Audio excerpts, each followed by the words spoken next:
On that first Easter Sunday morning, a time of waiting becomes a time of wondering. Let's hear our next reading together. The second reading is from Mark 16, verses 1 to 3. When the Sabbath was over, Mary Magdalene, Mary the mother of James, and Salome bought spices so they might go to anoint Jesus' body. Very early on the first day of the week, just after sunrise, they were on their way to the tomb, and they had asked each other, "Who will roll the stone away from the entrance of the tomb?" The women ask, who will roll the stone away? There's a practical problem that the women face. They want, and it's their desire, to bury Jesus properly, to say their goodbyes to him. But what about the stone? And indeed, they don't know, but what about the soldiers and the seal?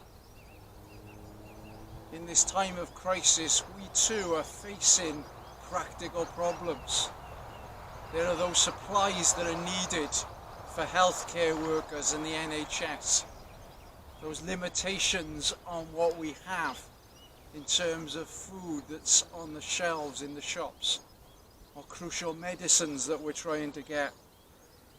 There are those unseen problems as well. Those problems of what will happen as we move forward. What about the future? What about our employment? What will happen to our families? And in those problems and in those uncertainties, we're like the women as they travel to that tomb, uncertain, with problems and with questions. The great Baptist preacher of years ago, Spurgeon, said this: God is too good to be unkind. He's too wise to be mistaken. And when we cannot trace his hand, we must trust his heart.